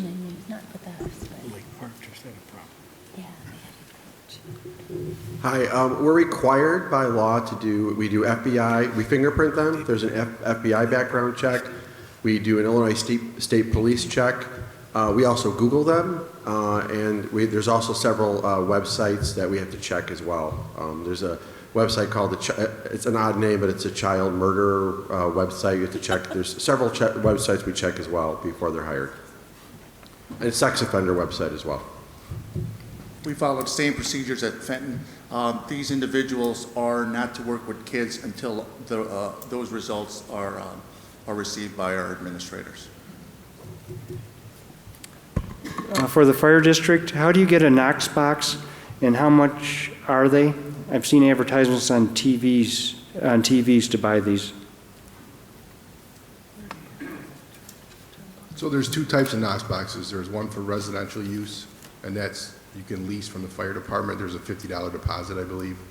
You come down to the fire station, fill out an application if we have them available, and if your needs meet the definition of someone that would require a Knox box, they're not just for everybody. You need some medical necessity to have one. We have to come to your house on a frequent basis, so we're not breaking your door down. We can have that key to access your door. then you're approved and we can get you a Knox box at your residence. For commercial businesses, they have to purchase their own and have it installed. So This is addressed to the Park District and the mayor.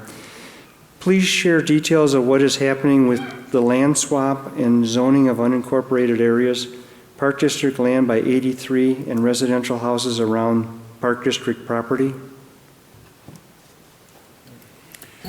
Well, as far as the city, there's no land swapping going on. There's a developer along 83, Route 83 has already purchased the first 20 acres. Those are the 20 acres that are going to be, that they're coming forward for annexation. I've heard there's some other offers to the residents to the south. And basically, some of those residents have told me, they've given me the low offer. You know, they should treat us like they treated the people to the north. Everybody's got something on that. But as far as land swapping with the Park District, we are working with the Park District. Those meetings are open to the public. Basically, there's property right here along the ball fields that we're looking at with the Park District, and we haven't come to any resolution yet because we have to replace the ball field. So we just can't take ball fields away and the kids have no place to play. So there are discussions, but nothing's final until we go through.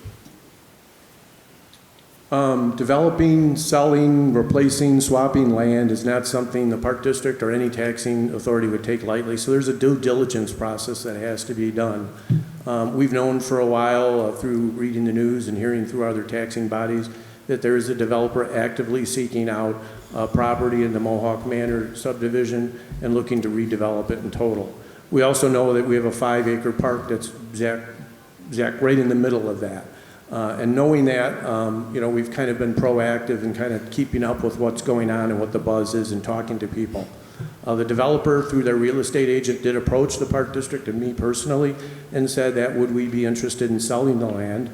And I said, well, we're not really in the business of selling land, but you know, we're always interested in what's happening. And the reality exists that at some point in the future, we don't know when that could be, that entire piece of parcel could be surrounded by development and industrial, light industrial, especially with the rezoning that's being actively pursued. So in that conversation, we said that we would be needing to, first and foremost, do due diligence and look and evaluate that land. The developer said, well, what would that be? And we said, obviously, we have to get our parcel appraised to begin with. Realizing that really this shouldn't be a burden placed on the taxpayer, we asked the developer to enter into an agreement with us that said that they reimburse us for our professional service fees, which would be legal fees, appraisal fees, or any evaluation of the land. That was entered into by the board, I just believe, within the last week or two, and we're commissioning appraisals of that property so we can start the evaluation process to see what's in the best interest of the community at large, and obviously making sure that our land continues to serve the recreational needs of the community and meets our mission. And obviously, we've been transparent with the city. We had a meeting last night, and it was a public meeting that we've shared this information that we're sharing tonight. Here's a repeat question from the last 6 years. For the mayor, what is the city's position on RVs, campers, parked in driveways that are in an eyesore? Chief, you want to take that? The manager's going to take it? He's giving the staff a break tonight. Okay. It depends really on the size of the camper or how many campers there are. If there is a specific address that this question refers to, I would ask that you come see me after the meeting, or you can report it online to property maintenance, but it really depends on size, number, and other factors.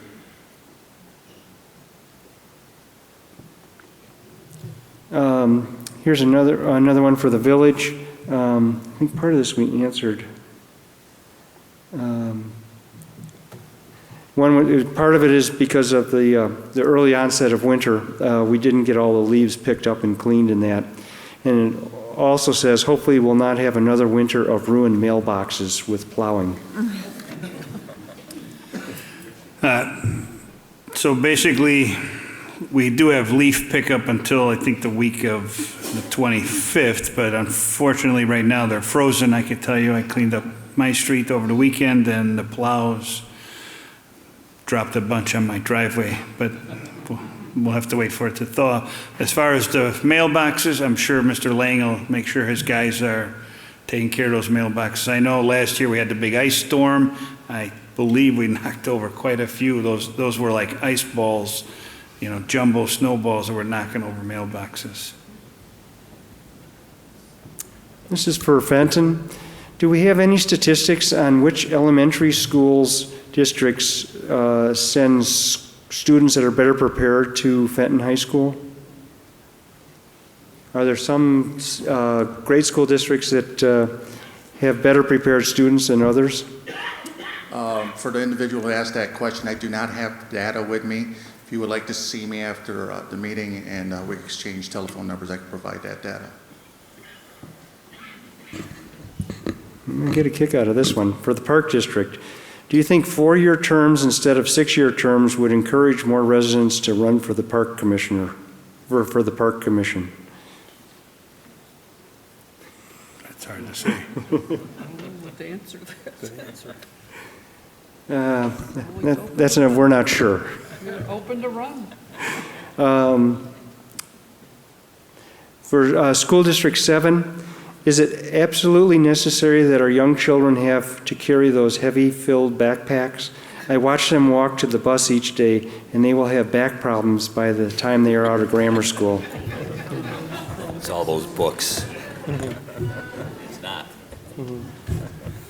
Well, we were hopeful that when we started using technology, they wouldn't be carrying as many books because we don't issue as many books to the kids because a lot of it comes through their Chromebooks now. So, you know, we really don't send home that much with kids. I think a lot of it is choice. And, you know, that's really all I could answer, individual parents. They used to have a lot more to carry before we went to a technology format. So I think a lot of it is choice. Sometimes kids might put clothes in there or lunch boxes. I'm not sure. So. When I was a student, I used to carry home lots of books too. I thought it would make me look smarter, but it certainly, I never opened them when I got home. So it didn't work for me. For the Park District, would you consider taping the board meetings and posting them on YouTube like the city of Wooddale does?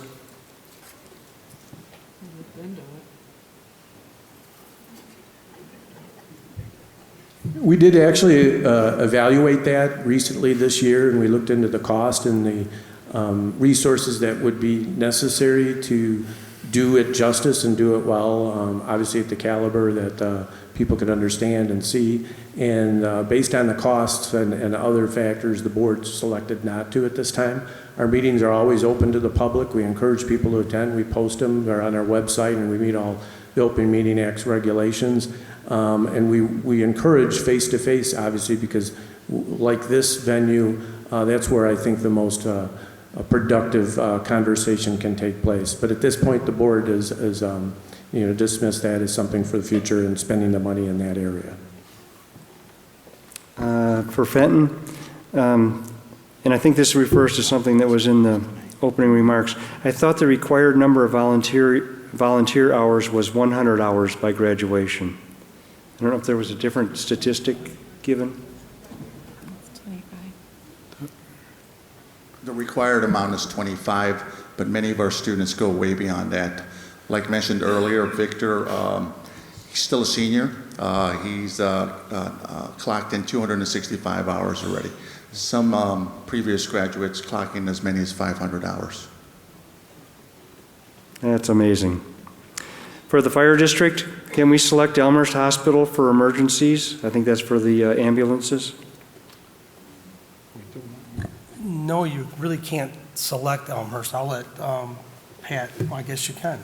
My mistake. Yeah, we get this question pretty often. For about a year and a half, we've been able to transport people to Elmhurst Hospital if their medical condition allows it. So if you're in too critical of a condition to go the extra 10 minutes to Elmhurst Hospital, then we can't do that unless you're willing to sign a release and waive all liability on our end. So if you die in the ambulance because you want to go 10 minutes further, that's on you. But if you're stable enough to go the extra 10 minutes, we can take you there. And we've been able to do that for about a year and a half. For the mayor, marijuana legislation. What is the city's view on it, and will you be voting for or against it? I can tell you, our city council does not like it, and we're probably going to opt out and take the wait and see. But that discussion will be happening in a couple of weeks, right, Jeff? Yes, currently it's on the docket for our CDC meeting later this month, and then to the full city council in December, and then going back to the Elmhurst Hospital. The city actually used to do a dial ride only to Alexian, and we recently also added Elmhurst Hospital as an option for residents if they want to utilize dial ride. Yeah, so basically marijuana is not a favorite thing for our council, I can tell you. Another idea up in smoke. For the mayor, and I know you've talked about this, the high-end apartments coming in the Tif district. Is that a go, or is that a committed thing? Yeah, they are basically coming to Community Development Committee, I believe in November. Is that correct, Mr. Cage? Or December? I'm hogging tonight. No, they're running a little bit behind schedule, unfortunately. They're set for the docket for either the January or February CDC meeting. Regardless of when they come this winter, they're still on schedule for a spring groundbreaking. You may see a demolition of the site before spring, but you will definitely see some action there. You may be hogging, but they're all in your handwriting. For the fire department, shouldn't the recent FEMA award to the Wooddale Fire Protection District in the amount of $661,000 for staffing and $118,000 for equipment diminish the tax increase being requested of the taxpayers for these same needs?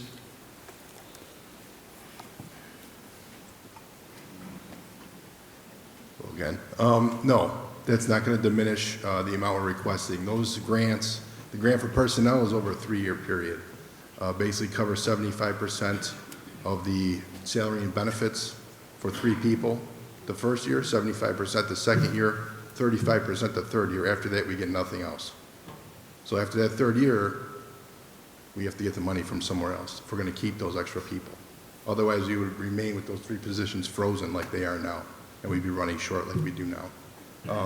As far as the equipment, that's a one-time purchase for that equipment.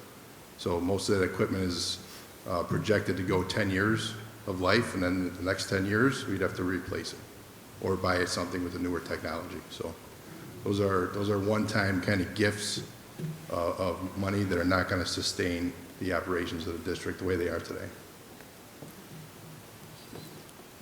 I like this question, and hopefully somebody's got some answers, not necessarily tonight, but I've never missed a Shape of Wooddale town meeting, and I'm always surprised and disappointed on the low turnout. I have done my best to encourage friends and neighbors with no luck. Anybody's got ideas on what we can do, or any of the taxing bodies can do, we'll be glad to try to encourage more people to Maybe we should do it when it's a little warmer. Yeah, that's what I think. Doing it when it's warmer.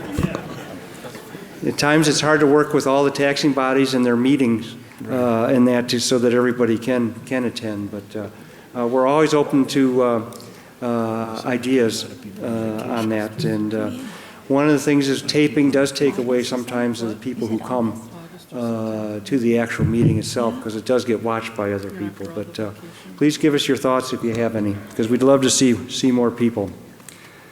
For the Park District, and we're getting tight on time, and hopefully we can get through the rest of these questions very quickly.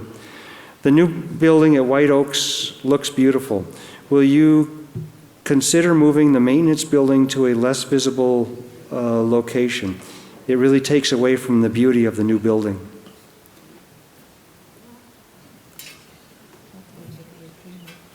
I'm getting my exercise in tonight. That would be wonderful if we could get a couple $1 million, and I'm sure the maintenance department would love a new building, but it's a very costly adventure. We've invested a lot in that building over the years. We are going to be doing some fencing work to mask it, and landscaping that'll happen, and obviously working in phase 2 to make the splendor of the park come out. But we need maintenance facilities and we need maintenance equipment to take care of all the lush parks and facilities. So I think it's there to stay unless there's a donor out there in TV land or in the audience who wants to come forth and give us some funds. I got another one for you. Can the Park District provide classes with Silversneakers? I don't know what that is. We have Silversneakers currently. We don't have certified teachers that teach the classes. Oh, certified teachers? Yeah, you need certified teachers that are certified in the sneaker program. Okay. So Addison has it. You need a microphone. I'm sorry, Addison has it, quite a few classes, and we do not. You can come and use the walking track for free and the workout equipment, but we don't have classes that are certified teachers. I think this will be a 2-letter answer from the mayor. Can you do anything about the 390 toll? Several of us get on the tollway at Wooddale Road for 10 seconds and pay a toll to get to the Weston Hamilton Partners area for work.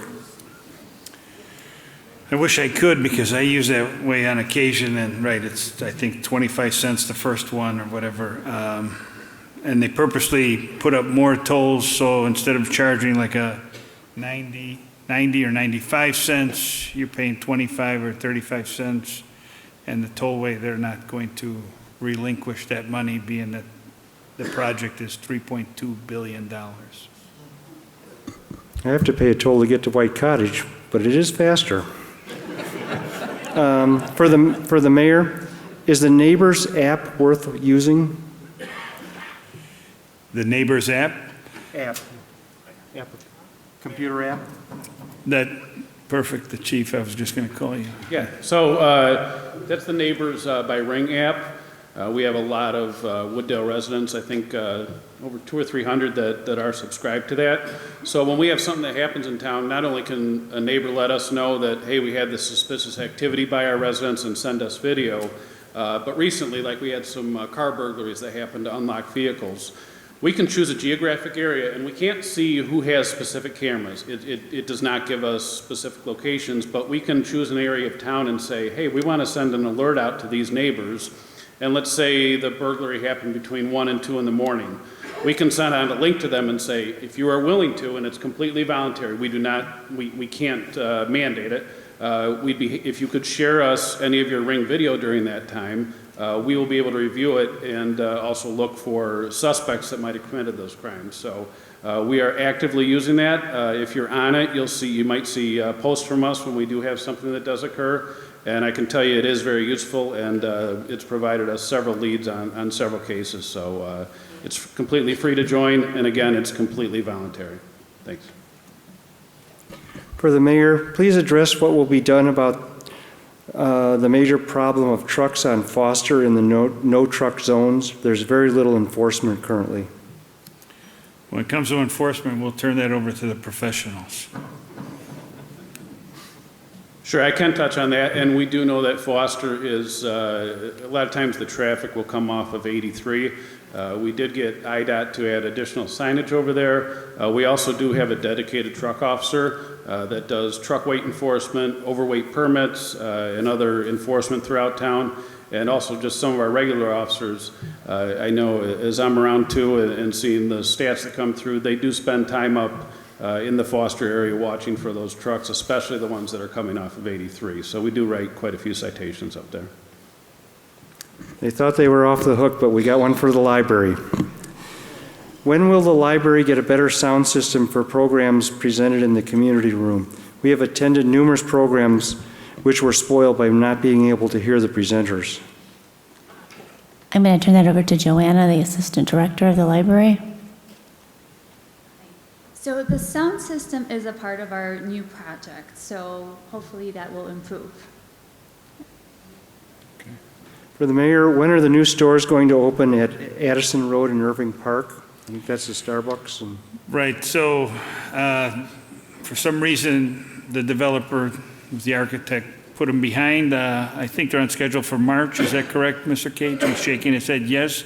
And Jeff wants to hog the microphone again. Go ahead. Spring 2020, we'll all be able to get our caffeine fixed. And a piece of pound cake. Itasca wants them to open in 2025. Since they're leaving Itasca to come to Wooddale. For the mayor, has a replacement for the treasurer been discussed? Oh, that's for the city clerk? City clerk? No, not yet. Not yet. The funeral was last week. We've got some time on that. For the library, will the library improvement process interrupt any programming or usage, and for how long? Joanna? The big thing to remember is that the project will be phased, and that will allow us to keep the library open throughout the project. So we do not anticipate a lot of closure in days, but in terms of programming and the collection, we will be running on a limited basis. However, we have plans and have talked to other entities about having programs in locations like this for our family entertainment night, the big programs that we do, or having programs at other locations, maybe the Park District for our book clubs, and the staff, the youth services staff, intends on visiting the schools more often to provide those services. For the mayor, it's clear the city is continually on a mission to improve the tax base. One visual effect of this is taller and larger structures. Is there any way the Fire Protection District could obtain funds for a new ladder truck, such as through the TIF or enterprise funding? I believe so, but Mr. Murmas, go ahead. You don't want Mr. Wilson to come? Yes, the building would be, if it's tall enough and a ladder truck was a requirement, it could be applicable, but the fire district would have to, of course, make that request, but it's allowable. For the mayor, who is buying the homes in and around Mohawk Manor? How large of an area are they interested in? So I believe the name of the company is Transwestern. So far, they've purchased the first 20 acres to the north. Like I said, I understand there's some already offers to the south. I don't know how many people have offered. This is all an unincorporated area. The only reason we know this is because we know some people that live in the area and they're telling us, and some of the offers they've received are basically they're starting with the lower offers, and again, that's between the developer and the resident. Nobody's telling the resident they have to sell. So it becomes, each property owner, if they get their price, I guess they're going to sell.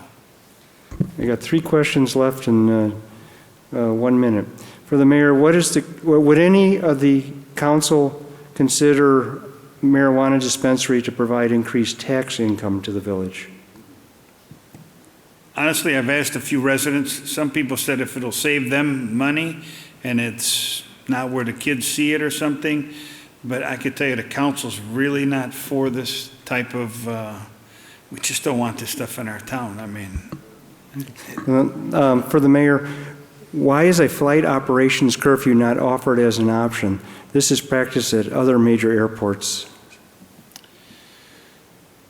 Yeah, the flight operations curfew, right? Some airports have a curfew, O'Hare does not, and it's not going to happen.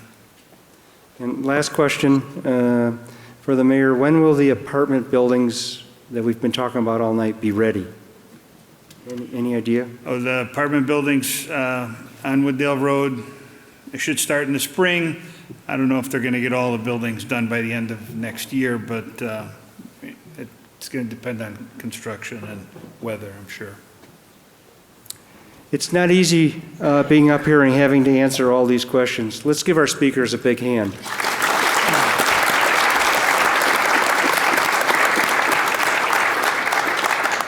We'd like to also thank you, the audience, for your participation in the Shape of Wooddale Town meeting.